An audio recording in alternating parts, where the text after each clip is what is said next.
भाइयों और बहनों, यदि आप भगवान भोलेनाथ के सच्चे भक्त हैं तो कथा आरंभ करने से पहले श्रद्धा से एक बार हर हर महादेव अवश्य बोलिए। मान्यता है कि जो श्रद्धालु सावन महीने में भगवान शिव की महिमा का स्मरण करता है, श्री सिद्धनाथ महादेव की कथा श्रद्धा से सुनता है और सच्चे मन से व्रत करता है, उसके जीवन से दुख, भय और निराशा धीरे धीरे दूर होने लगते हैं।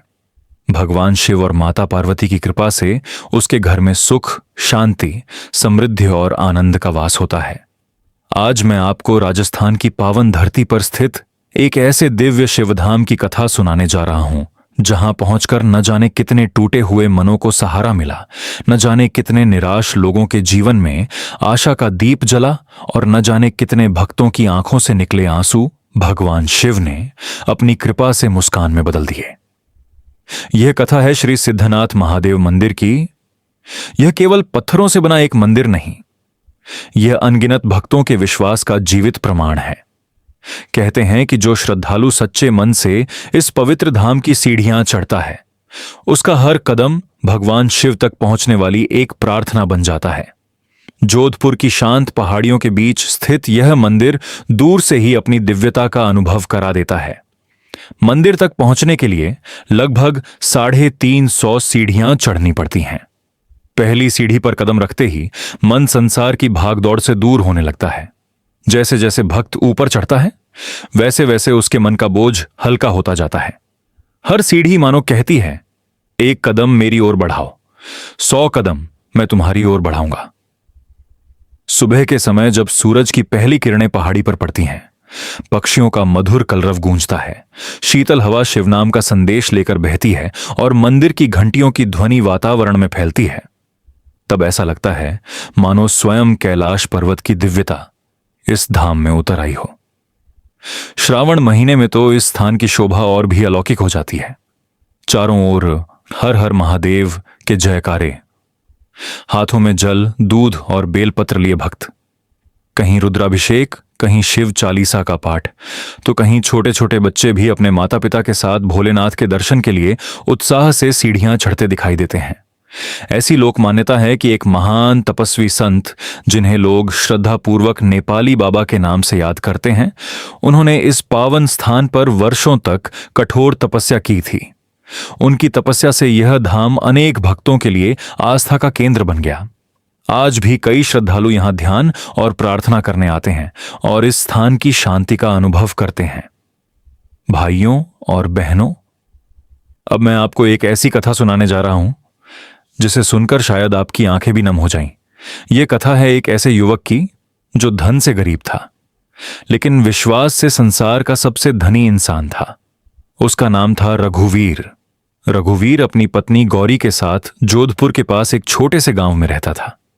दोनों के पास न बड़ी जमीन थी, न धन दौलत, न कोई बड़ा सहारा, लेकिन उनके घर में एक ऐसी संपत्ति थी जो संसार के किसी बाजार में नहीं मिलती। वह संपत्ति थी भगवान शिव पर अटूट विश्वास। हर सोमवार, चाहे कड़कड़ाती गर्मी हो, मूसलाधार वर्षा हो या कड़ाके की सर्दी, रघुवीर और गौरी सुबह ब्रह्म मुहूर्त में उठते, स्नान करते, नंगे पांव श्री सिद्धनाथ महादेव मंदिर की सीढ़ियां चढ़ते और पूरे प्रेम से भगवान शिव का जलाभिषेक करते। रघुवीर हमेशा एक ही प्रार्थना करता, हे सिद्धनाथ महादेव, मुझे धन मत देना। यदि देना ही है तो ऐसा हृदय देना जो कभी किसी दुखी को खाली हाथ ना लौटाए। ऐसा विश्वास देना जो जीवन की सबसे बड़ी परीक्षा में भी आपका साथ न छोड़े। कहते हैं भगवान शिव अपने भक्तों की हर बात सुनते हैं, लेकिन उनकी कृपा मिलने से पहले वे अपने भक्त की परीक्षा अवश्य लेते हैं। और रघुवीर की परीक्षा अब शुरू होने वाली थी। एक ऐसी परीक्षा जो उसके जीवन का हर अध्याय बदल देने वाली थी। एक ऐसी परीक्षा जिसके कारण श्री सिद्धनाथ महादेव मंदिर का नाम दूर दूर तक गूंजने लगा और जिसकी कथा आज भी सावन के पवित्र सोमवार को श्रद्धा से सुनाई जाती है। रघुवीर और गौरी का जीवन बहुत साधारण था। कच्ची मिट्टी का छोटा सा घर, आंगन में एक तुलसी का चौरा, 2 गायें और घर के कोने में बना भगवान शिव का छोटा सा मंदिर, बस यही उनकी पूरी दुनिया थी। गरीबी इतनी थी कि कई बार 2 समय का भोजन भी मुश्किल से मिलता, लेकिन उनके घर से कभी भगवान शिव का नाम नहीं छूटा। गांव के लोग अक्सर रघुवीर से कहते, इतनी पूजा करने से क्या मिलेगा? अगर यही समय खेत में लगा देता तो शायद आज अमीर होता। रघुवीर मुस्कुराकर केवल इतना कहता, जिस घर में महादेव का नाम गूंजता है वह घर कभी गरीब नहीं होता। धन की कमी हो सकती है, लेकिन भगवान की कृपा की नहीं। धीरे धीरे श्रावण मास का पहला सोमवार निकट आने लगा। पूरा जोधपुर शिवमय हो चुका था। हर ओर कांवड़िए दिखाई देने लगे। शिव मंदिरों में घंटियों की ध्वनि गूंजने लगी। बाजारों में बेलपत्र, धतूरा, आग के फूल, रुद्राक्ष और पूजा की सामग्री सजने लगी। श्री सिद्धनाथ महादेव मंदिर भी रंग बिरंगे फूलों और दीपकों से सजाया जा रहा था। दूर दूर से भक्त दर्शन के लिए आने लगे थे। कहा जाता है कि श्रावण के पहले सोमवार को जो भक्त सच्चे मन से सिद्धनाथ महादेव के दर्शन करता है और व्रत रखकर जलाभिषेक करता है, भगवान शिव उसके जीवन के अनेक कष्टों को दूर करने की कृपा करते हैं। रघुवीर ने भी संकल्प लिया, इस बार का पहला सावन सोमवार मैं पूरे नियम, श्रद्धा और विश्वास के साथ करूंगा। गौरी ने मुस्कुराकर कहा, मैं भी आपके साथ व्रत रखूंगी। जो भी होगा महादेव की इच्छा से होगा। लेकिन उसी शाम एक ऐसी घटना घटी जिसने दोनों की परीक्षा शुरू कर दी। रघुवीर खेत से घर लौटा तो देखा कि उसकी दोनों गायें बीमार होकर जमीन पर पड़ी थीं। वह घबरा गया। गांव के वैद्य को बुलाया गया। वैद्य ने गायों को देखकर गंभीर स्वर में कहा, इनका इलाज करना होगा, नहीं तो इन्हें बचाना कठिन है। रघुवीर ने पूछा, वैद्य जी, कितना खर्च आएगा? वैद्य ने जो राशि बताई उसे सुनकर रघुवीर के पैरों तले जमीन खिसक गई। उसके पास उतने पैसे बिल्कुल नहीं थे। गौरी की आंखों से आंसू बहने लगे। उसने धीरे से कहा, अगर गायें नहीं बची तो हमारा घर कैसे चलेगा? रघुवीर कुछ देर तक मौन खड़ा रहा। फिर उसने घर के छोटे से शिव मंदिर के सामने दीपक जलाया। दोनों हाथ जोड़कर बोला, हाँ, हे सिद्धनाथ महादेव, आज तक मैंने कभी आपसे धन नहीं मांगा, लेकिन आज मेरी गायों की रक्षा कर लीजिए। ये केवल पशु नहीं, हमारे परिवार का हिस्सा है। उस रात रघुवीर और गौरी ने अन्न का एक दाना भी ग्रहण नहीं किया। दोनों भगवान शिव का नाम लेते रहे। आधी रात बीत चुकी थी। चारों ओर गहरा सन्नाटा था। तभी घर के बाहर किसी के कदमों की आहट सुनाई दी। धीरे धीरे दरवाजे पर 3 बार दस्तक हुई। थक थक थक। इतनी रात को दरवाजा खुलते ही रघुवीर कुछ क्षणों के लिए वहीं ठिठक गया। सामने एक वृद्ध सन्यासी खड़े थे। सिर पर जटाएं, माथे पर भस्म का त्रिपुंड, गले में कई रुद्राक्ष की मालाएं, हाथ में कमंडल, और चेहरे पर ऐसा तेज कि उनकी ओर अधिक देर तक देख पाना भी कठिन लग रहा था। उनकी आंखों में अद्भुत शांति थी। ऐसा प्रतीत हो रहा था मानो वर्षों की तपस्या उनके चेहरे पर झलक रही हो। वृद्ध सन्यासी मुस्कुराए और बोले, बेटा, क्या आज रात एक थके हुए यात्री को थोड़ा सा आसरा मिल सकता है? रघुवीर ने बिना एक पल सोचे दोनों हाथ जोड़ दिए।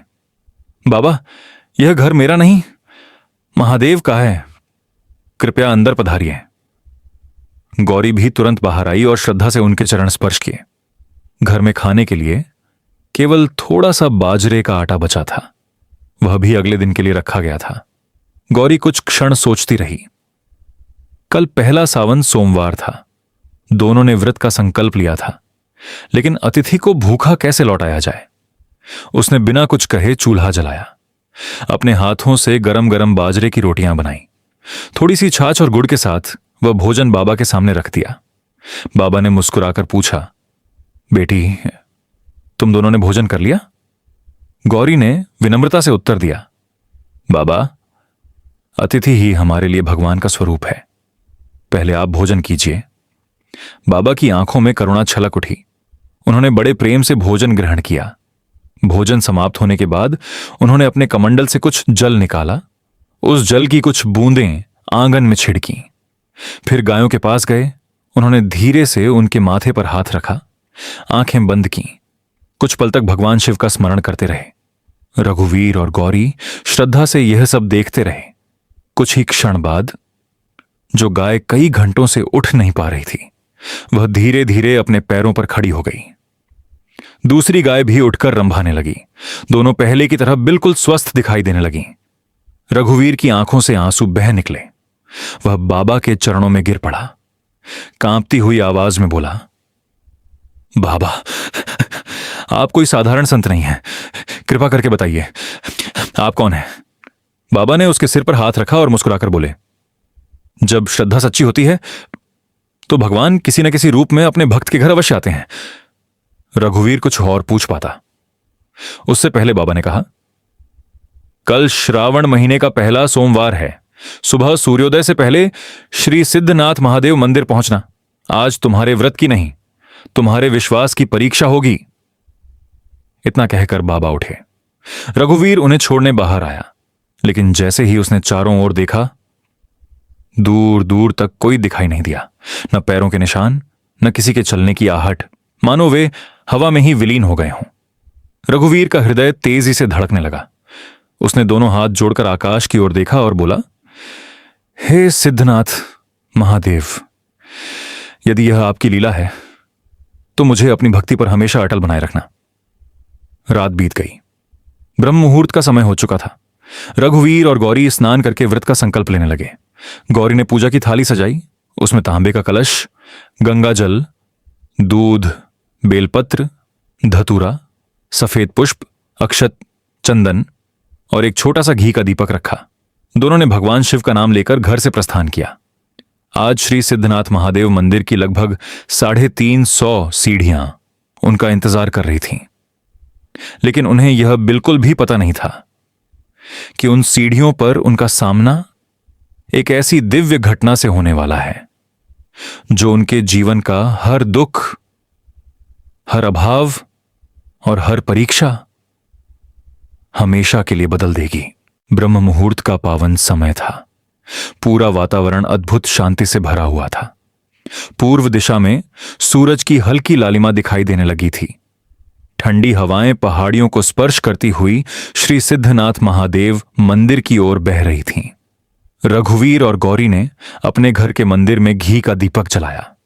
दोनों ने भगवान शिव का ध्यान किया और हाथ जोड़कर एक स्वर में बोले, हे सिद्धनाथ महादेव, आज श्रावण महीने का पहला सोमवार है। हम आपका व्रत पूरी श्रद्धा और विश्वास के साथ कर रहे हैं। यदि हमारी भक्ति में सच्चाई है तो हमें सदैव अपने चरणों में स्थान देना। इतना कहकर दोनों नंगे पैर मंदिर की ओर चल पड़े। आज पूरे रास्ते में एक अलग ही आनंद था। दूर दूर से भक्त भगवान शिव के जयकारे लगाते हुए आ रहे थे। किसी के हाथ में जल से भरा कलश था, किसी के हाथ में दूध, तो कोई बेलपत्र और धतूरा लेकर बड़ी श्रद्धा से मंदिर की ओर बढ़ रहा था। चारों ओर केवल एक ही स्वर गूंज रहा था, हर हर महादेव, बोल बम, हर हर महादेव। जैसे जैसे रघुवीर मंदिर के निकट पहुंच रहा था, वैसे वैसे उसका मन और अधिक शांत होता जा रहा था। कुछ ही देर बाद दोनों श्री सिद्धनाथ महादेव मंदिर की पहली सीढ़ी के सामने खड़े थे। रघुवीर ने झुककर पहली सीढ़ी को प्रणाम किया, फिर अपनी दोनों आंखों से लगाया। गौरी ने आश्चर्य से पूछा, आपने सीढ़ी को प्रणाम क्यों किया? रघुवीर मुस्कुराया और बोला, गौरी, यह केवल पत्थर की सीढ़ियां नहीं है। इन पर न जाने कितने संतों के चरण पड़े होंगे, न जाने कितने भक्त रोते हुए आए होंगे और मुस्कुराते हुए लौटे होंगे। इन सीढ़ियों की धूल भी मेरे लिए प्रसाद के समान है। गौरी की आंखें भर आईं। उसने भी श्रद्धा से पहली सीढ़ी को प्रणाम किया। दोनों धीरे धीरे ऊपर चढ़ने लगे। हर 10-15 सीढ़ियों के बाद वे रुकते, भगवान शिव का नाम लेते और फिर आगे बढ़ जाते। रास्ते में एक वृद्ध दंपति दिखाई दिए। वृद्ध महिला बहुत थक चुकी थी। उसके पैर कांप रहे थे। वह बार बार बैठ जा रही थी। उसके पति उसे संभालने की कोशिश कर रहे थे। रघुवीर तुरंत उनके पास पहुंचा। उसने कहा, बाबा, मां जी, आइए, मैं आपका हाथ पकड़ लेता हूं। वृद्ध ने मुस्कुराकर कहा, बेटा, हम धीरे धीरे चढ़ जाएंगे, तुम अपने दर्शन कर लो। रघुवीर बोला, महादेव के दर्शन तो बाद में भी हो जाएंगे, लेकिन यदि रास्ते में किसी थके हुए भक्त की सेवा न कर सका तो मेरी पूजा अधूरी रह जाएगी। इतना कहकर उसने वृद्ध महिला का हाथ थाम लिया। गौरी ने उनके हाथ का पूजा का कलश उठा लिया। चारों धीरे धीरे सीढ़ियां चढ़ने लगे। वृद्ध महिला की आंखों से खुशी के आंसू बह रहे थे। वह बोली, बेटा, भगवान सिद्धनाथ तुम्हारी हर मनोकामना पूरी करें। रघुवीर मुस्कुराकर बोला, मांझी, मुझे केवल महादेव की भक्ति चाहिए। कुछ देर बाद वे सभी मंदिर के मुख्य द्वार तक पहुंच गए। विशाल पत्थरों से बना वह प्राचीन मंदिर आज फूलों से सजा हुआ था। हजारों दीपक जल रहे थे। घंटियों की मधुर ध्वनि पूरे वातावरण में गूंज रही थी। धूप और चंदन की सुगंध मन को भक्ति में डुबो रही थी। मंदिर के गर्भगृह में स्थापित श्री सिद्धनाथ महादेव का दिव्य शिवलिंग देखते ही रघुवीर की आंखों से आंसुओं की धारा बह निकली। उसने दोनों हाथ जोड़ लिए। ऐसा लगा मानो वर्षों से बिछड़ा हुआ कोई पुत्र आज अपने पिता के चरणों में पहुंच गया हो। रघुवीर ने सबसे पहले जल अर्पित किया, फिर दूध, फिर बेलपत्र, धतूरा, सफेद पुष्प, चंदन और अंत में दोनों हाथ जोड़कर आंखें बंद कर लीं। उसकी प्रार्थना में न धन था, न महल, न वैभव। उसके होठों पर केवल एक ही प्रार्थना थी, हे सिद्धनाथ महादेव, यदि कभी मेरे भाग्य में सुख लिखना तो उससे पहले मेरे भीतर सेवा का भाव लिखना। यदि कभी मुझे धन देना तो उससे पहले दान करने का मन देना। यदि कभी मुझे ऊंचा उठाना तो मेरे मन में कभी अहंकार मत आने देना। और यदि कभी मेरी परीक्षा लेना तो मुझे इतना साहस देना कि मैं आपका नाम कभी न छोड़ूं। इतने में अचानक मंदिर के सभी घंटे एक साथ अपने आप बजने लगे। पूरा मंदिर दिव्य ध्वनि से गूंज उठा। सभी भक्त आश्चर्यचकित होकर इधर उधर देखने लगे। किसी ने घंटियों को हाथ भी नहीं लगाया था, फिर भी वे लगातार बज रही थीं। उसी समय शिवलिंग के ऊपर रखा एक ताजा बेलपत्र अपने आप उड़कर सीधा रघुवीर के चरणों के पास आकर गिरा। यह देखकर मंदिर के मुख्य पुजारी स्तब्ध रह गए। उन्होंने कांपते हुए स्वर में कहा, आज तक मैंने अपने जीवन में ऐसा चमत्कार नहीं देखा। सिद्धनाथ महादेव ने अवश्य किसी विशेष भक्त को स्वीकार किया है। पूरा मंदिर रघुवीर की ओर देखने लगा, लेकिन रघुवीर को यह बिल्कुल भी पता नहीं था कि यह तो उसकी परीक्षा का केवल आरंभ था, क्योंकि कुछ ही क्षणों में मंदिर के गर्भगृह से एक ऐसी दिव्य आवाज सुनाई देने वाली थी जो उसके जीवन का हर अध्याय हमेशा के लिए बदल देगी। मंदिर के सभी घंटे लगातार अपने आप बज रहे थे। पूरा गर्भगृह दिव्य ऊर्जा से भर गया था। सैकड़ों श्रद्धालु आश्चर्य से एक दूसरे का चेहरा देखने लगे। किसी को समझ नहीं आ रहा था कि यह कैसी अलौकिक लीला हो रही है। रघुवीर अभी भी आंखें बंद किए भगवान शिव का स्मरण कर रहा था। उसे इस बात का बिल्कुल भी एहसास नहीं था कि पूरा मंदिर उसी की ओर देख रहा है। तभी शिवलिंग के ऊपर से एक अत्यंत तेजस्वी प्रकाश प्रकट हुआ। वह प्रकाश धीरे धीरे पूरे गर्भगृह में फैलने लगा। इतना दिव्य प्रकाश था कि किसी की आंखें अधिक देर तक खुली नहीं रह पा रही थीं। मंदिर के मुख्य पुजारी तुरंत भूमि पर दंडवत लेट गए। उन्होंने ऊंचे स्वर में कहा, हर हर महादेव, आज सिद्धनाथ महादेव स्वयं अपनी कृपा बरसा रहे हैं। सभी भक्त एक साथ जयकारा लगाने लगे, हर हर महादेव, बोल बम, जय सिद्धनाथ महादेव। कुछ ही क्षणों बाद वह दिव्य प्रकाश धीरे धीरे शांत होने लगा, लेकिन उसी समय रघुवीर को ऐसा अनुभव हुआ मानो किसी ने बहुत प्रेम से उसके कंधे पर हाथ रखा हो। उसने धीरे धीरे अपनी आंखें खोलीं। सामने कोई दिखाई नहीं दे रहा था, लेकिन उसके कानों में एक अत्यंत मधुर और गंभीर स्वर गूंज रहा था, रघुवीर। वह घबरा गया। उसने इधर उधर देखा। मंदिर में सभी लोग थे, लेकिन वह आवाज केवल उसी को सुनाई दे रही थी। फिर वही स्वर सुनाई दिया, क्या तुम सचमुच मुझे अपना सब कुछ मानते हो? रघुवीर की आंखों से आंसू बहने लगे। उसने हाथ जोड़कर धीरे से कहा, प्रभु, मेरे पास अपना कहने योग्य कुछ भी नहीं है। जो कुछ है वह सब आपका ही दिया हुआ है। मैं तो स्वयं भी आपका हूं। फिर वह दिव्य स्वर बोला, यदि मैं तुमसे तुम्हारी सबसे प्रिय वस्तु मांग लूं तो क्या तुम बिना किसी दुख के मुझे दे दोगे? यह सुनते ही रघुवीर कुछ क्षणों के लिए मौन हो गया। उसने अपनी पत्नी गौरी की ओर देखा, फिर अपनी दोनों गायों की याद आई जिन्हें वह अपने परिवार की तरह मानता था। लेकिन अगले ही पल उसने आंखें बंद कर लीं और बोला, हे सिद्धनाथ महादेव, जिसे संसार मेरा कहता है वह भी आपका ही दिया हुआ है। यदि आपको वापस चाहिए तो मुझे कोई दुहक नहीं होगा। आपका दिया आपको ही समर्पित है। जैसे ही रघुवीर ने यह कहा, मंदिर में रखे दीपक की लौ अचानक कई गुना ऊंची हो गई। सुगंधित हवा पूरे मंदिर में फैल गई। सभी भक्तों को चंदन और केवड़े की अद्भुत सुगंध आने लगी। मुख्य पुजारी ने कांपते हुए कहा, आज भगवान शिव किसी भक्त की परीक्षा ले रहे हैं। उसी समय मंदिर के बाहर तेज आंधी चलने लगी। आकाश पर काले बादल छा गए, बिजलियां चमकने लगीं। कुछ ही क्षणों में मूसलाधार वर्षा शुरू हो गई। भक्त इधर उधर भागने लगे, लेकिन आश्चर्य की बात यह थी कि मंदिर के गर्भगृह के भीतर एक भी बूंद पानी नहीं आई। ऐसा लग रहा था मानो स्वयं भगवान शिव अपने भक्तों की रक्षा कर रहे हों। इतने में मंदिर की सबसे ऊंची घंटी अपने आप इतनी जोर से बजी कि उसकी आवाज दूर दूर के गांवों तक पहुंच गई। लोग कहने लगे, आज श्री सिद्धनाथ महादेव मंदिर में अवश्य कोई महान चमत्कार हुआ है। कुछ ही देर में सैकड़ों लोग मंदिर की ओर दौड़ने लगे। हर किसी के मन में केवल एक ही प्रश्न था, आखिर आज महादेव किस पर प्रसन्न हुए हैं। लेकिन किसी को यह नहीं पता था कि भगवान शिव की वास्तविक परीक्षा अभी समाप्त नहीं हुई थी, क्योंकि उसी समय मंदिर के मुख्य पुजारी तेजी से रघुवीर के पास आए। उनके हाथ कांप रहे थे, आंखों में आंसू थे। उन्होंने रघुवीर का हाथ पकड़कर कहा, बेटा, अभी अभी मुझे गर्भगृह के भीतर एक दिव्य संकेत मिला है, और वह संकेत केवल तुम्हारे लिए है। यदि तुम में सच्चा साहस है तो आज आधी रात के बाद अकेले श्री सिद्धनाथ महादेव मंदिर की सबसे ऊपरी पहाड़ी पर आना। वहां तुम्हारा इंतजार कोई साधारण मनुष्य नहीं, बल्कि तुम्हारे भाग्य का निर्णय करने वाली एक दिव्य शक्ति कर रही होगी। इतना सुनते ही रघुवीर का हृदय तेजी से धड़कने लगा।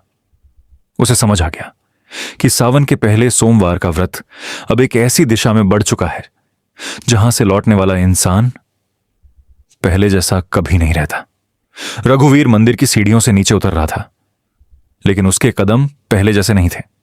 उसके मन में बार बार मुख्य पुजारी के शब्द गूंज रहे थे, आज आधी रात के बाद सबसे ऊपरी पहाड़ी पर अकेले आना। गौरी ने रघुवीर के चेहरे की बेचैनी देख ली। उसने धीरे से पूछा, क्या बात है, आप इतने मौन क्यों हो गए हैं? रघुवीर कुछ क्षण शांत रहा, फिर उसने मंदिर में घटी पूरी घटना गौरी को बता दी। सब कुछ सुनकर गौरी की आंखें नम हो गईं। उसने दोनों हाथ जोड़कर आकाश की ओर देखा और बोली, यदि यह महादेव की इच्छा है तो हमें भय नहीं करना चाहिए। जो भक्त भगवान पर विश्वास करता है उसे हर परिस्थिति में उनका साथ मिलता है। रघुवीर मुस्कुरा दिया। उसे लगा भगवान शिव ने उसकी जीवन संगिनी के रूप में सचमुच एक महान आत्मा भेजी है। दोनों घर लौट आए। गांव के लोगों को मंदिर में हुए चमत्कार की खबर मिल चुकी थी। हर कोई रघुवीर के घर आने लगा। कोई उसके चरण छूने लगा तो कोई उसे महात्मा कहने लगा। लेकिन रघुवीर हर व्यक्ति से केवल एक ही बात कहता, यदि किसी पर कृपा हुई है तो वह मुझ पर नहीं, मेरे भोलेनाथ की है। मैं तो केवल उनका एक छोटा सा सेवक हूं। शाम ढलने लगी। आकाश में लालिमा फैल गई। मंदिर की पहाड़ी दूर से बहुत सुंदर दिखाई दे रही थी। रघुवीर ने पूरे दिन केवल फल और जल ग्रहण किया। सावन सोमवार का व्रत अभी भी जारी था। संध्या होते ही उसने घर के छोटे से शिव मंदिर में दीपक जलाया। गौरी ने शिव चालीसा का पाठ किया। दोनों ने मिलकर हर हर महादेव का जप किया। रात गहराने लगी। चारों ओर सन्नाटा छा गया। गांव के लोग अपने अपने घरों में सो चुके थे, लेकिन रघुवीर की आंखों में नींद नहीं थी। आज उसके जीवन की सबसे बड़ी परीक्षा थी। आधी रात का समय होते ही उसने गौरी की ओर देखा। गौरी ने मुस्कुराकर उसके माथे पर चंदन का तिलक लगाया। उसके हाथ में एक बेलपत्र रखा और बोली, इसे महादेव को अर्पित कर दीजिएगा। और एक बात, यदि रास्ते में कैसी भी परीक्षा आए, अपने मन से भगवान शिव का नाम मत हटाइएगा। रघुवीर की आंखों से आंसू निकल पड़े। उसने गौरी के चरण छुए। गौरी घबरा गई। आप ये क्या कर रहे हैं? रघुवीर बोला, जो मुझे भगवान तक पहुंचने का मार्ग दिखाए वह मेरे लिए पूजनीय है। इतना कहकर वह घर से निकल पड़ा। पूरा रास्ता चांदनी से जगमगा रहा था। हल्की ठंडी हवा चल रही थी। दूर पहाड़ी पर स्थित श्री सिद्धनाथ महादेव मंदिर दिखाई दे रहा था। रघुवीर नंगे पैर धीरे धीरे सीढ़ियां चढ़ने लगा। रात का समय होने के कारण आज वहां कोई भी श्रद्धालु नहीं था। केवल घंटियों की हल्की हल्की ध्वनि और हवा की सरसराहट सुनाई दे रही थी। लगभग 350 सीढ़ियां पार करने के बाद वह मंदिर के पीछे वाली ऊंची पहाड़ी की ओर बढ़ा। जैसे जैसे वह आगे बढ़ रहा था वैसे वैसे वातावरण बदलने लगा। हवा में चंदन और धूप की अद्भुत सुगंध फैल गई। अचानक उसके सामने एक विशाल वटवृक्ष दिखाई दिया। उस वटवृक्ष के नीचे एक वृद्ध सन्यासी पद्मासन में ध्यान लगाए बैठे थे। रघुवीर उन्हें देखते ही पहचान गया। यही वही संत थे जो कुछ दिन पहले उसके घर आए थे। वह तुरंत दौड़कर उनके चरणों में गिर पड़ा। बाबा, क्या आप ही मुझे यहां बुला रहे थे? वृद्ध सन्यासी ने धीरे धीरे अपनी आंखें खोली। उनकी आंखों में अद्भुत तेज था। उन्होंने रघुवीर के सिर पर हाथ रखा और बोले, बेटा, आज तक तुमने भगवान को केवल श्रद्धा से पूजा है, लेकिन आज तुम्हें भगवान को अपने विश्वास का प्रमाण देना होगा। रघुवीर ने बिना एक क्षण गंवाए उत्तर दिया, बाबा, यदि मेरे प्राण भी महादेव के काम आ जाए तो मैं स्वयं को धन्य समझूंगा। संत मुस्कुराए। उन्होंने अपनी उंगली सामने की ओर उठाई। रघुवीर ने जैसे ही उस दिशा में देखा, उसकी सांसें थम गईं। पहाड़ी के पीछे घने जंगल के बीच एक प्राचीन पत्थर का द्वार अपने आप खुल रहा था। उस द्वार के भीतर से नीले प्रकाश की दिव्य किरणें बाहर आ रही थीं। ऐसा लग रहा था मानो सदियों से बंद कोई रहस्यमय स्थान आज पहली बार खुला हो। संत ने गंभीर स्वर में कहा, रघुवीर, उस गुफा के भीतर वही प्रवेश कर सकता है जिसका मन पूर्णतः निर्मल हो। वहां तुम्हें धन भी मिल सकता है, या फिर ऐसा सत्य जो तुम्हारे पूरे जीवन का अर्थ बदल देगा। लेकिन याद रखना, उस गुफा में जो दिखाई देगा वह सब वैसा नहीं होगा जैसा तुम्हें पहली नजर में दिखाई देगा। इतना कहकर संत फिर से ध्यान में लीन हो गए। रघुवीर ने एक बार श्री सिद्धनाथ महादेव मंदिर की ओर देखा, दोनों हाथ जोड़कर प्रणाम किया और कांपते हुए कदमों से उस रहस्यमयी गुफा के द्वार की ओर बढ़ने लगा। रघुवीर ने जैसे ही उस रहस्यमयी गुफा के द्वार के भीतर पहला कदम रखा, वैसे ही उसके पीछे का विशाल पत्थर अपने आप बंद हो गया। एक पल के लिए चारों ओर घना अंधकार छा गया।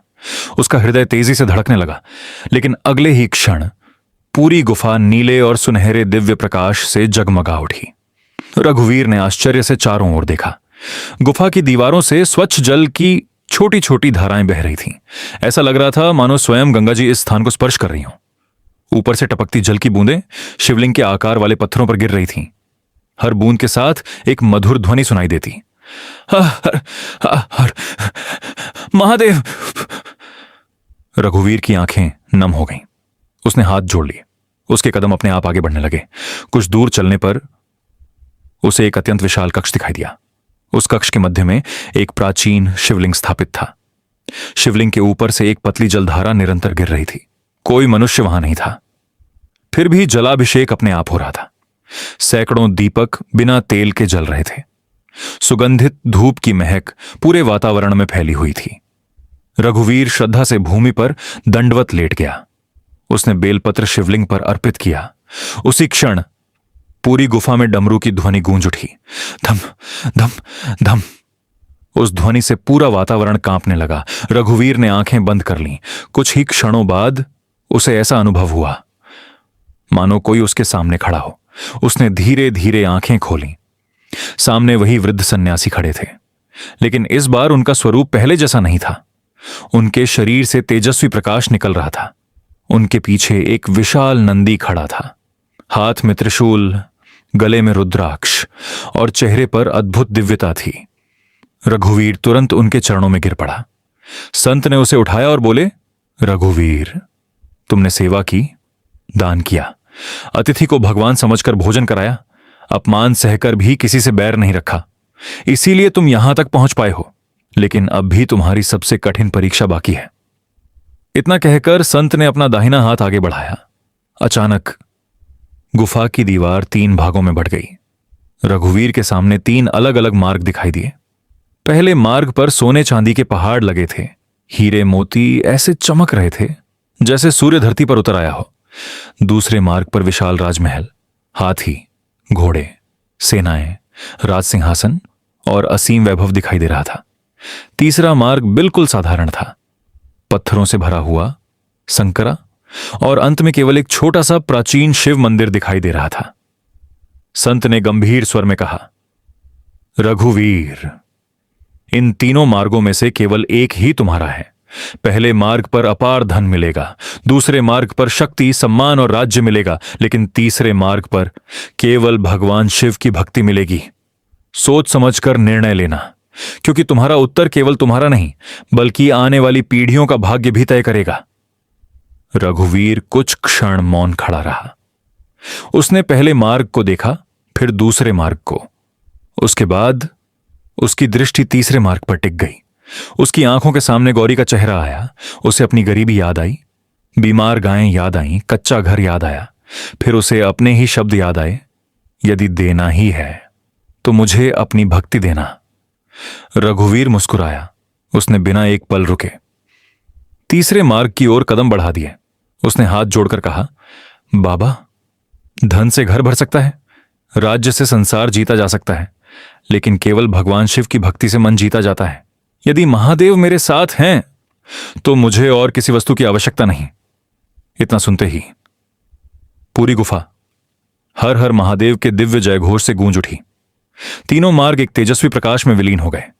संत की आंखों से प्रसन्नता झलकने लगी। उन्होंने कहा, रघुवीर, बहुत कम लोग इस परीक्षा में सफल हो पाते हैं। तुमने अपने मन को जीत लिया है। अब समय आ गया है कि तुम्हें सिद्धनाथ महादेव की सबसे बड़ी कृपा प्राप्त हो। अचानक धरती हल्के हल्के कांपने लगी। गुफा के मध्य स्थापित शिवलिंग से दिव्य प्रकाश की एक विशाल ज्योति आकाश की ओर उठी। डमरू की ध्वनि और तेज हो गई। नंदी ने गंभीर स्वर में गर्जना की। आकाश से पुष्पों की वर्षा होने लगी। रघुवीर की आंखों से आंसू रुक ही नहीं रहे थे, लेकिन अगले ही क्षण उस दिव्य ज्योति के भीतर एक ऐसा अलौकिक स्वरूप प्रकट होने लगा जिसे देखकर रघुवीर की सांसें थम गईं। रघुवीर की आंखें उस दिव्य ज्योति पर टिकी हुई थीं। उसका पूरा शरीर श्रद्धा से कांप रहा था। धीरे धीरे वह प्रकाश और अधिक तेज होने लगा। पूरी गुफा मानो सूर्य के समान प्रकाशित हो उठी। लेकिन आश्चर्य की बात यह थी, उस प्रकाश से आंखों में कोई जलन नहीं हो रही थी, बल्कि मन को एक अद्भुत शांति मिल रही थी। अचानक उस तेजस्वी ज्योति के मध्य एक दिव्य स्वरूप प्रकट हुआ। जटाओं से पावन गंगा प्रवाहित हो रही थी। मस्तक पर अर्धचंद्र सुशोभित था। गले में नागराज विराजमान थे। हाथ में त्रिशूल और डमरू, शरीर पर भस्म का लेप, चेहरे पर असीम करुणा। उनके बाईं ओर माता पार्वती दिव्य आभा के साथ विराजमान थीं। नंदी श्रद्धा से उनके चरणों के पास बैठा था। रघुवीर की आंखों से आंसुओं की धारा बह निकली। वह भूमि पर साष्टांग दंडवत लेट गया। उसके होंठ कांप रहे थे। वह कुछ बोल नहीं पा रहा था। केवल उसके मुख से बार बार एक ही शब्द निकल रहा था, महादेव, महादेव, महादेव। तभी भगवान शिव की गंभीर और करुणामयी वाणी गूंजी, उठो रघुवीर, भक्त का स्थान मेरे चरणों में नहीं, मेरे हृदय में होता है। रघुवीर कांपते हुए उठ खड़ा हुआ। उसने हाथ जोड़ लिए। आंखें नीचे झुकी हुई थीं। उसमें इतनी भी शक्ति नहीं थी कि वह भगवान शिव की ओर सीधे देख सके। भगवान शिव मुस्कुराए। उन्होंने कहा, रघुवीर, तुमने कभी अपने लिए कुछ नहीं मांगा। तुम्हारी यही निस्वार्थ भक्ति तुम्हें यहां तक लाई है। तुमने सेवा को पूजा माना, दया को धर्म माना और विश्वास को अपना सबसे बड़ा धन बनाया। इसलिए आज मैं तुमसे प्रसन्न हूं। इतना सुनते ही रघुवीर फूट फूट कर रो पड़ा। उसने हाथ जोड़कर कहा, प्रभु, यदि आप सचमुच मुझ पर प्रसन्न हैं तो मुझे धन नहीं चाहिए, वैभव नहीं चाहिए, राज्य नहीं चाहिए। बस इतना आशीर्वाद दीजिए कि अंतिम सांस तक आपके चरणों की भक्ति कभी मेरे हृदय से दूर ना हो। माता पार्वती ने स्नेह भरी दृष्टि से रघुवीर को देखा। वे बोली, स्वामी, देखिए, यही सच्चा भक्त होता है, जो आपकी भक्ति को संसार के सभी सुखों से बड़ा मानता है। भगवान शिव ने मुस्कुराकर अपना दाहिना हाथ आशीर्वाद की मुद्रा में उठाया। उसी क्षण पूरी गुफा दिव्य सुगंध से भर गई। आकाश से सफेद और नीले कमलों की वर्षा होने लगी। डमरू की मधुर ध्वनि चारों दिशाओं में गूंजने लगी।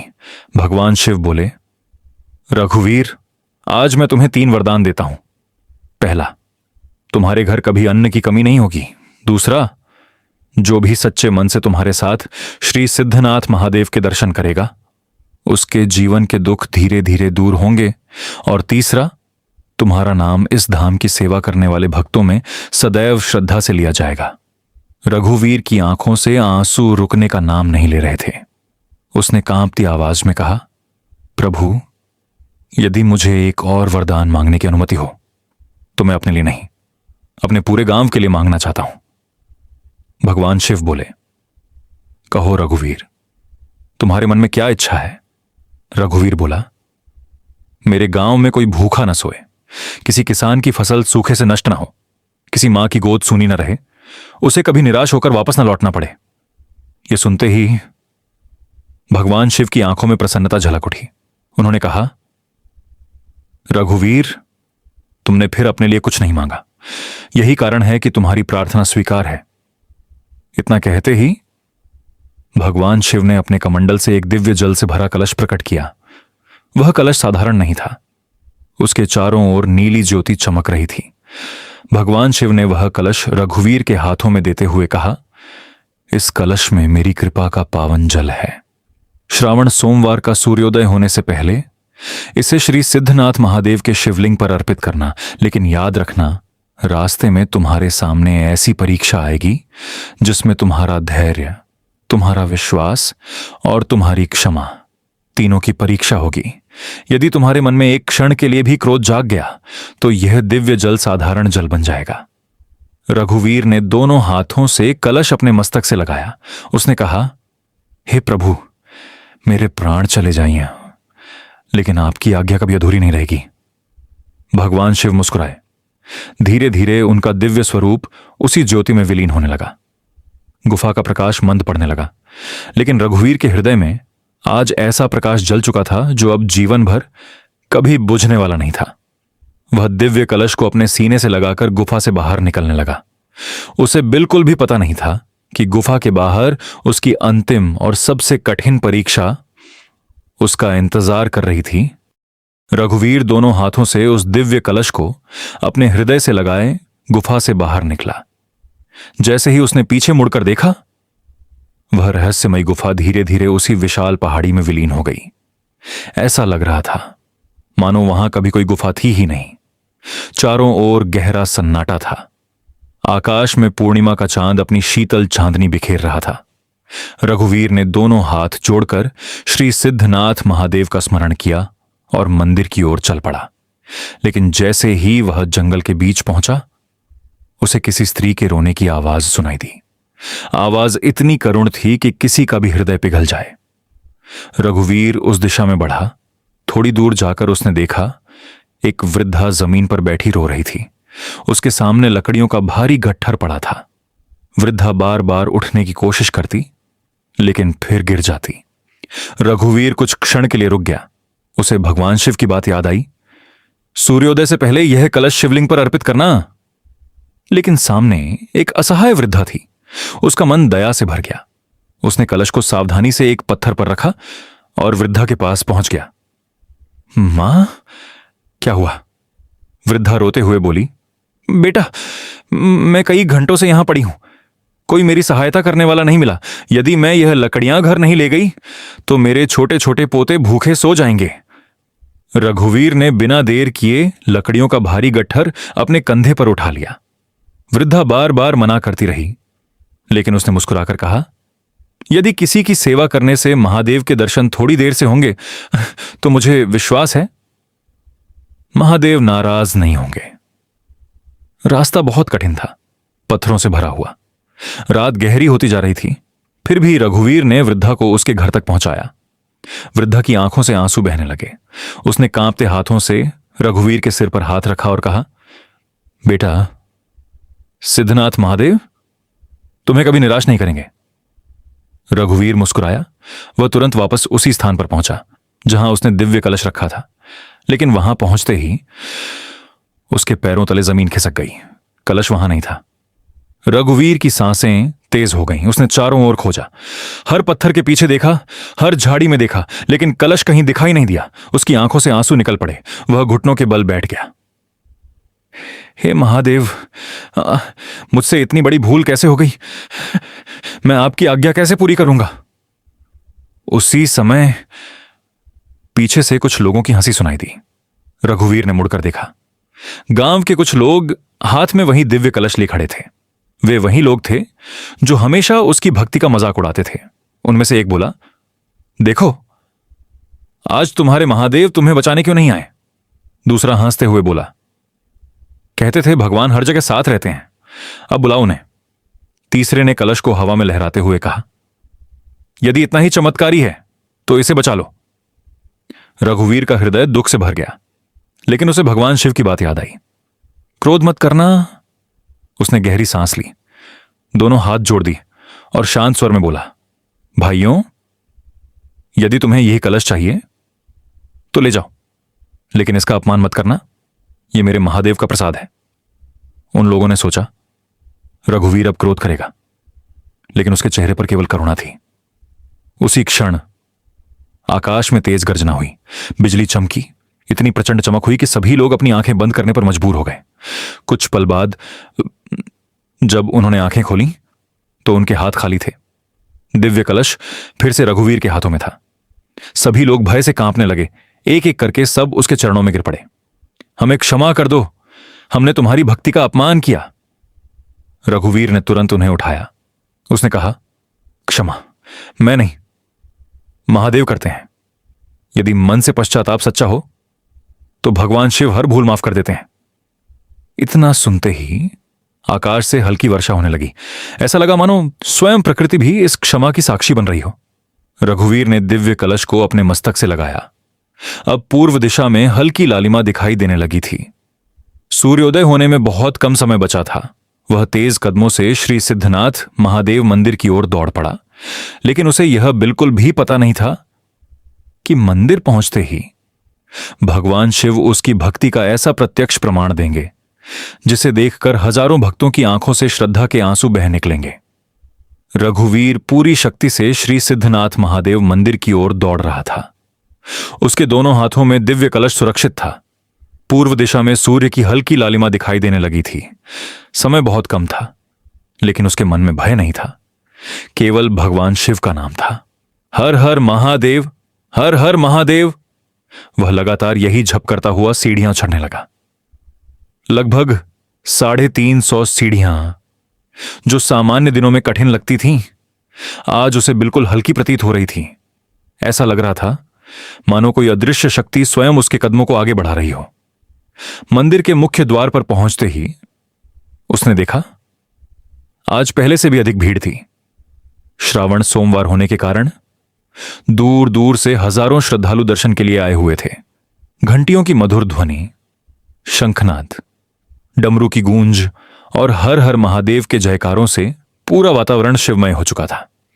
मुख्य पुजारी दूर से ही रघुवीर को देखकर मुस्कुरा उठे। उन्होंने ऊंचे स्वर में कहा, मार्ग छोड़ दीजिए। जिस भक्त की प्रतीक्षा स्वयं सिद्धनाथ महादेव कर रहे हैं, उसे आने दीजिए। यह सुनकर सभी श्रद्धालु आश्चर्यचकित रह गए। लोग अपने आप दोनों ओर हट गए। रघुवीर धीरे धीरे गर्भगृह की ओर बढ़ा। उसकी आंखों से आंसू लगातार बह रहे थे। उसने शिवलिंग के सामने पहुंचकर दिव्य कलश अपने सिर से लगाया, फिर कांपते हुए स्वर में बोला, हे सिद्धनाथ महादेव, यदि मेरी भक्ति में कभी छल नहीं रहा, यदि मैंने किसी का बुरा नहीं चाहा, यदि मैंने सेवा को ही आपकी पूजा माना, तो कृपा करके इस जल को स्वीकार कर लीजिए। इतना कहकर उसने पूरा दिव्य जल भगवान शिव के शिवलिंग पर अर्पित कर दिया। जैसे ही वह जल शिवलिंग से स्पर्श हुआ, पूरा मंदिर तेजस्वी प्रकाश से भर गया। ऐसा प्रकाश जैसा वहां पहले कभी किसी ने नहीं देखा था। मंदिर की सभी घंटियां अपने आप बजने लगीं। डमरू की गूंज चारों दिशाओं में फैल गई। सुगंधित पुष्पों की वर्षा होने लगी।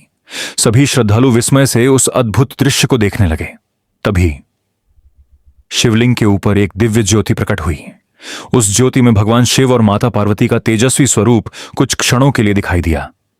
सभी भक्त एक साथ भूमि पर दंडवत लेट गए। हर हर महादेव का जय घोष पूरे पहाड़ पर गूंज उठा। उसी क्षण जो आकाश कई महीनों से सूना था वह घने काले बादलों से भर गया। ठंडी हवाएं चलने लगीं और देखते ही देखते मूसलाधार वर्षा प्रारंभ हो गई। सूखी धरती भीगने लगी, तालाब भरने लगे, खेतों में जीवन लौट आया। गांव के किसानों की आंखों से खुशी के आंसू बहने लगे। हर कोई कह रहा था, सिद्धनाथ महादेव की जय, भोलेनाथ की जय।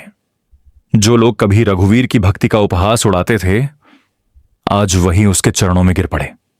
उन्होंने रोते हुए कहा, भाई ना, हमें क्षमा कर दो, हमने तुम्हें कभी समझा ही नहीं। रघुवीर ने तुरंत उन्हें उठाया। वह बोला, यदि सच में क्षमा मांगनी है तो आज से किसी गरीब का अपमान मत करना, किसी भूखे को खाली हाथ मत लौटाना और भगवान शिव का नाम कभी मत छोड़ना। यही मेरे लिए सबसे बड़ा सम्मान होगा। यह सुनकर पूरे मंदिर में सन्नाटा छा गया। हर व्यक्ति की आंखें नम थीं। मुख्य पुजारी आगे आए। उन्होंने रघुवीर के सिर पर हाथ रखकर कहा, बेटा, आज तुमने सिद्ध कर दिया कि भगवान को बड़े बड़े चढ़ावे नहीं बल्कि सच्चा हृदय प्रिय होता है। इतना कहते ही अचानक मंदिर के पीछे वाली पहाड़ी से वही वृद्ध सन्यासी धीरे धीरे चलते हुए दिखाई दिए। उन्हें देखते ही रघुवीर दौड़कर उनके चरणों में गिर पड़ा। लेकिन इस बार सैकड़ों श्रद्धालुओं ने भी उन्हें देखा। संत मुस्कुराए, उन्होंने रघुवीर को उठाया और बोले, तुमने धन को ठुकराया, अहंकार को त्यागा, क्षमा को अपनाया और सेवा को अपना धर्म बनाया। अब समय आ गया है कि तुम्हें इस धाम का वास्तविक रहस्य बताया जाए। इतना सुनते ही सभी श्रद्धालुओं की उत्सुकता बढ़ गई, क्योंकि अब वह रहस्य सामने आने वाला था जो वर्षों से श्री सिद्धनाथ महादेव मंदिर की इन पवित्र पहाड़ियों में छिपा हुआ था और जिसे आज तक केवल कुछ महान तपस्वियों ने ही जाना था। मंदिर के प्रांगण में चारों ओर गहरा सन्नाटा छा गया। सैकड़ों नहीं, हजारों श्रद्धालुओं की दृष्टि उस तेजस्वी वृद्ध सन्यासी पर टिकी हुई थी। उनके मुखमंडल पर ऐसा दिव्य तेज था कि कोई भी उनसे अपनी दृष्टि हटा नहीं पा रहा था। रघुवीर उनके चरणों में बैठा था। मुख्य पुजारी भी श्रद्धा से हाथ जोड़कर खड़े थे। वृद्ध सन्यासी ने मंदिर के शिखर की ओर देखा। उनकी आंखें बंद हो गईं। कुछ क्षण बाद उन्होंने गहरी सांस ली और बोले, आज वह समय आ गया है जिस रहस्य को वर्षों से इस धाम ने अपने भीतर छिपाकर रखा, आज वह एक सच्चे भक्त के सामने प्रकट होगा। यह सुनते ही सभी श्रद्धालुओं का हृदय उत्सुकता से भर गया। वृद्ध सन्यासी ने रघुवीर की ओर देखा और कहा, बेटा, जिस स्थान पर तुम खड़े हो वह केवल एक मंदिर नहीं है, यह सिद्ध तप की भूमि है। यहां अनगिनत ऋषियों, योगियों, तपस्वियों और शिव भक्तों ने वर्षों तक भगवान शिव की आराधना की है। इन पहाड़ियों का प्रत्येक पत्थर, हर वृक्ष, हर कण महादेव के नाम से पवित्र हुआ है। फिर उन्होंने धीरे धीरे मंदिर के पीछे स्थित पहाड़ी की ओर संकेत किया। बहुत वर्षों पहले जब यहां चारों ओर घना वन था, न सड़कें थीं, न सीढ़ियां, न इतना बड़ा मंदिर, तब एक महान तपस्वी इस स्थान पर आए। लोग उन्हें श्रद्धा से नेपाली बाबा कहकर पुकारते थे। उन्होंने किसी प्रसिद्धि की इच्छा नहीं की, न धन मांगा, न सम्मान। उन्होंने केवल भगवान शिव के चरणों में अपना संपूर्ण जीवन समर्पित कर दिया। कई वर्षों तक भीषण गर्मी, कड़ाके की सर्दी और मूसलाधार वर्षा में भी उन्होंने अपना तप नहीं छोड़ा। कभी केवल जल पर, कभी केवल बेलपत्र पर और कभी कई दिनों तक बिना अन्न ग्रहण किए वे भगवान शिव का ध्यान करते रहे। कहते हैं, एक रात श्रावण महीने के प्रथम सोमवार को जब पूरा आकाश घने बादलों से ढका हुआ था, तभी भगवान शिव ने उन्हें दिव्य दर्शन दिए। भोलेनाथ ने कहा, वत्स, तुम्हारा तप सफल हुआ। आज से यह स्थान केवल एक पहाड़ी नहीं रहेगा, यह मेरे भक्तों की आस्था का धाम बनेगा। जो भी श्रद्धा, सेवा और सच्चे मन से यहां आएगा, मैं उसे कभी खाली हाथ नहीं लौटाऊंगा। इतना कहते ही वृद्ध सन्यासी की आंखों से आंसू बहने लगे। पूरा वातावरण भक्तिमय हो उठा। रघुवीर भी भाव विभोर होकर सुन रहा था। सन्यासी आगे बोले, नेपाली बाबा ने अपने जीवन का अंतिम समय भी इसी धाम की सेवा में बिताया। उन्होंने किसी के लिए महल नहीं बनवाया, उन्होंने भक्तों के लिए विश्वास का मार्ग बनाया। धीरे धीरे यहां भक्त आने लगे, सीढ़ियां बनी, मंदिर का विस्तार हुआ। लेकिन एक बात कभी नहीं बदली, महादेव की कृपा। मुख्य पुजारी ने श्रद्धा से कहा, बाबा, क्या आज भी वही कृपा यहां विद्यमान है? सन्यासी मुस्कुराए। उन्होंने उत्तर दिया, जब तक किसी भक्त के हृदय में सच्ची श्रद्धा है, तब तक सिद्धनाथ महादेव की कृपा कभी समाप्त नहीं हो सकती। फिर उन्होंने रघुवीर का हाथ अपने हाथ में लिया। उनकी आंखें सीधे रघुवीर की आंखों में थीं। उन्होंने गंभीर स्वर में कहा, रघुवीर, भगवान शिव ने तुम्हें केवल इसलिए नहीं चुना कि तुमने पूजा की, उन्होंने तुम्हें इसलिए चुना क्योंकि तुमने भूखे को भोजन दिया, वृद्ध की सेवा की अपमान करने वालों को क्षमा किया और कभी अपने पुण्य का अभिमान नहीं किया। यही सच्ची शिव भक्ति है। पूरा मंदिर हर हर महादेव के जयकारों से गूंज उठा। तभी अचानक मंदिर के गर्भगृह से दिव्य घंटियों की ध्वनि सुनाई देने लगी। कोई घंटी नहीं बजा रहा था, फिर भी पूरा मंदिर स्वयं गूंज रहा था। आकाश में सफेद कबूतरों का एक विशाल झुंड मंदिर के ऊपर चक्कर लगाने लगा। हल्की सुगंधित हवा बहने लगी। दीपकों की लौ बिना हवा के भी ऊंची उठ गई। वृद्ध सन्यासी ने आकाश की ओर देखा और उनके चेहरे पर एक अद्भुत मुस्कान आ गई। उन्होंने धीरे से कहा, रघुवीर, अभी तुम्हारी कथा समाप्त नहीं हुई। भगवान शिव तुम्हें एक अंतिम दायित्व सौंपने वाले हैं। यह दायित्व केवल तुम्हारे जीवन को नहीं, बल्कि आने वाली अनगिनत पीढ़ियों की आस्था को भी दिशा देगा। और जो आज इस धाम में होने वाला है, उसे देखकर हर भक्त की आंखों से भक्ति के आंसू बह निकलेंगे। इतना कहते ही मंदिर के गर्भगृह से एक दिव्य प्रकाश की किरण सीधे आकाश की ओर उठी और पूरा श्री सिद्धनाथ महादेव धाम हर हर महादेव के गगनभेदी जयघोष से गूंज उठा। मंदिर के गर्भगृह से निकलती वह दिव्य प्रकाश की किरण पूरे आकाश में फैल चुकी थी। चारों दिशाएं हर हर महादेव के जयघोष से गूंज रही थीं। हजारों श्रद्धालुओं की आंखों से आंसू बह रहे थे। ऐसा दृश्य वहां उपस्थित किसी भी व्यक्ति ने अपने जीवन में पहले कभी नहीं देखा था। वृद्ध सन्यासी ने रघुवीर को अपने पास बुलाया। उन्होंने अपने कमंडल से थोड़ा सा जल उसकी हथेलियों पर डाला और आज से तुम्हारा जीवन केवल तुम्हारा नहीं रहा। अब तुम इस धाम के सेवक हो। याद रखना, मंदिर की सेवा केवल दीप जलाने से नहीं होती, बल्कि दुखी के आंसू पोंछने से होती है, भूखे को भोजन कराने से होती है, प्यासे को जल पिलाने से होती है, थके हुए यात्री को सहारा देने से होती है। यही भगवान शिव की सबसे बड़ी पूजा है। रघुवीर की आंखें भर आईं। उसने हाथ जोड़कर कहा, बाबा, मैं जीवन भर इस धाम की सेवा करूंगा। मेरी अंतिम सांस भी यदि महादेव के चरणों में निकले तो मैं स्वयं को धन्य समझूंगा। सन्यासी ने मुस्कुराकर उसके सिर पर हाथ रखा। उसी क्षण मंदिर के गर्भगृह से एक सुगंधित हवा का झोंका आया। शिवलिंग पर चढ़े बेलपत्र स्वयं रघुवीर के चरणों तक आकर रुक गए। मुख्य पुजारी ने आश्चर्य से कहा, यह भगवान का संकेत है। आज से यह भक्त केवल रघुवीर नहीं, बल्कि सिद्धनाथ महादेव का सेवक कहलाएगा। सभी श्रद्धालुओं ने एक साथ हर हर महादेव का जय घोष किया। उस दिन के बाद रघुवीर का जीवन पूरी तरह बदल गया, लेकिन उसने कभी अपने जीवन में अहंकार को स्थान नहीं दिया। वह आज भी पहले की तरह साधारण वस्त्र पहनता, अपने खेत में स्वयं काम करता, गायों की सेवा करता और प्रतिदिन ब्रह्म मुहूर्त में श्री सिद्धनाथ महादेव मंदिर की लगभग 350 सीढ़ियां चढ़कर सबसे पहले मंदिर की सफाई करता। उसके बाद दीपक जलाता, जलाभिषेक करता, फूल चढ़ाता और आने वाले हर भक्त का मुस्कुराकर स्वागत करता। धीरे धीरे उसकी सेवा की चर्चा दूर दूर तक फैलने लगी। राजस्थान के अनेक गांवों से लोग इस धाम में आने लगे। जो निःसंतान थे वे संतान की कामना लेकर आए, जो रोगी थे वे स्वास्थ्य की प्रार्थना लेकर आए, जो दुखी थे वे मन की शांति मांगने आए, और जो केवल भगवान शिव के प्रेम में डूबना चाहते थे वे भी इस धाम में आकर घंटों ध्यान लगाने लगे। कहते हैं, जिस किसी ने भी सावन के प्रथम सोमवार को सच्चे मन से व्रत रखा, श्री सिद्धनाथ महादेव के दर्शन किए, बेलपत्र, शुद्ध जल और श्रद्धा अर्पित की और किसी जरूरतमंद की सेवा की, उसके जीवन में धीरे धीरे शुभ परिवर्तन आने लगे।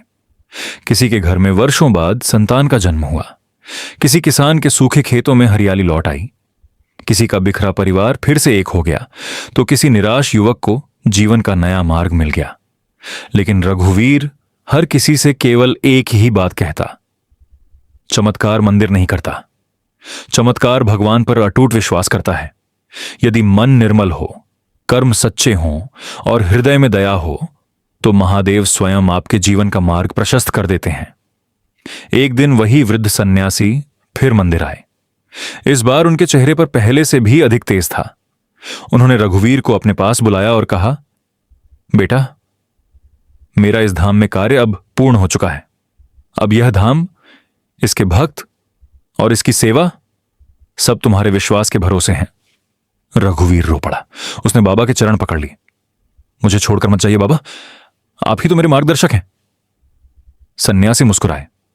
उन्होंने आकाश की ओर देखा और बोले, जब भी तुम सच्चे मन से हर हर महादेव कहोगे, समझना मैं यही हूं। क्योंकि सच्चे संत कभी शरीर से नहीं, अपनी तपस्या से जीवित रहते हैं। इतना कहते ही एक तेजस्वी प्रकाश ने पूरे मंदिर को घेर लिया। सभी श्रद्धालुओं ने अपनी आंखें बंद कर लीं। जब कुछ क्षण बाद सबने आंखें खोली तो वहां कोई नहीं था। वृद्ध सन्यासी अदृश्य हो चुके थे। केवल उनके स्थान पर एक ताजा बेलपत्र, एक रुद्राक्ष और चंदन की दिव्य सुगंध शेष थी। रघुवीर समझ चुका था, आज महादेव ने उसे केवल आशीर्वाद ही नहीं दिया, बल्कि अपने धाम की सेवा का अमूल्य दायित्व भी सौंप दिया था। लेकिन भगवान शिव की इस अद्भुत लीला का सबसे भावुक प्रसंग अभी शेष था, जिसे सुनकर हर शिव भक्त की आंखें श्रद्धा से भर आएंगी और उसी के साथ इस दिव्य कथा का पावन समापन होगा। हर हर महादेव। प्रभात की पहली सुनहरी किरण जब श्री सिद्धनाथ महादेव मंदिर के शिखर पर पड़ी, तो ऐसा लगा मानो स्वयं प्रकृति भगवान शिव का अभिषेक कर रही हो।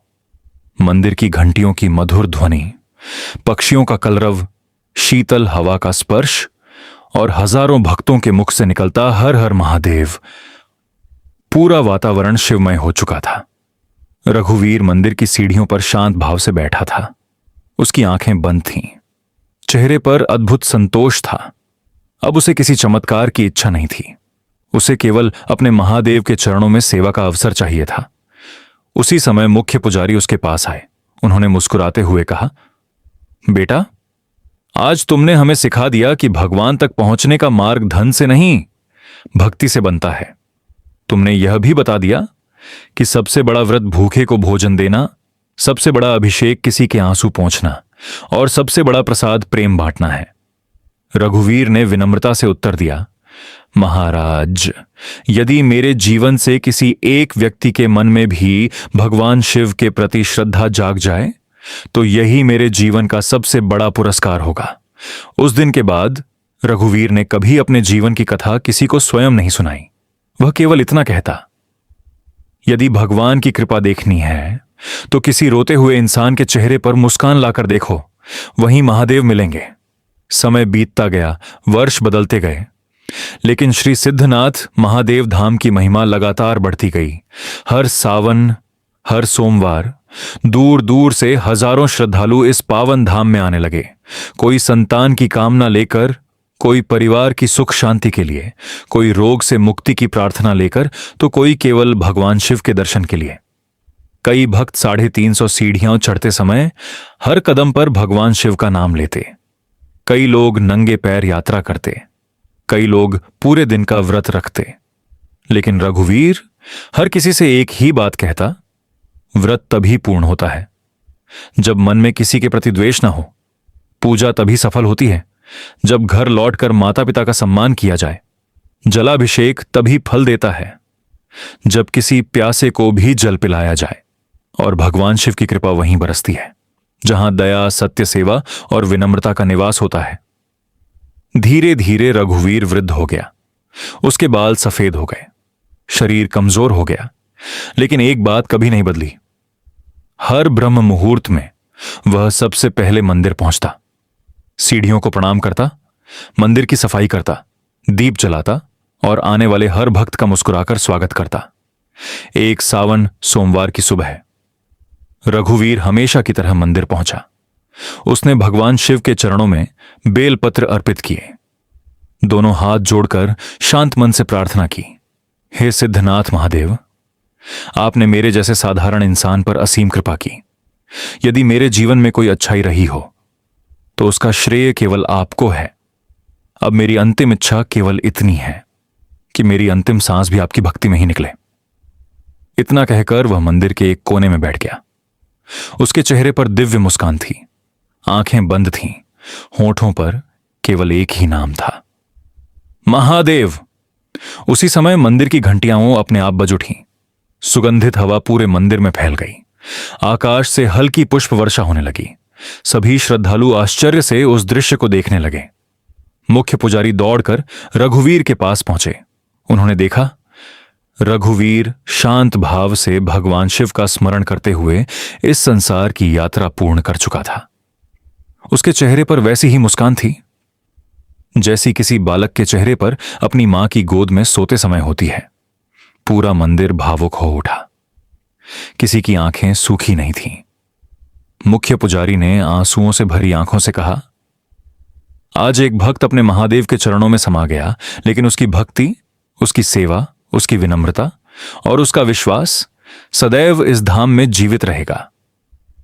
आज भी ऐसी मान्यता है कि जो श्रद्धालु सच्चे मन से श्री सिद्धनाथ महादेव धाम पहुंचता है, श्रद्धा के साथ भगवान शिव का स्मरण करता है, अपने माता पिता का सम्मान करता है, गरीबों की सहायता करता है और निष्काम भाव से सावन सोमवार का व्रत करता है, उसके जीवन में भगवान शिव किसी न किसी रूप में अवश्य कृपा करते हैं। शायद चमत्कार हमेशा आंखों से दिखाई नहीं देते। कई बार चमत्कार हमारे विचार बदल देते हैं। कई बार टूटे हुए परिवार को जोड़ देते हैं। कई बार निराश मन में नई आशा जगा देते हैं और कई बार एक साधारण इंसान को ऐसा हृदय दे देते हैं जो पूरी दुनिया में प्रेम बांटता फिरता है। यही श्री सिद्धनाथ महादेव धाम का संदेश है। यही सावन सोमवार व्रत का सार है और यही भगवान शिव की सच्ची भक्ति है। यदि यह कथा आपके हृदय को स्पर्श कर गई हो, यदि इससे आपके मन में भगवान शिव के प्रति श्रद्धा और बढ़ी हो, तो पूरे विश्वास और प्रेम के साथ एक बार अवश्य बोलिए, हर हर महादेव। भोलेनाथ की कृपा आप पर, आपके परिवार पर और आपके जीवन पर सदैव बनी रहे। हर हर महादेव।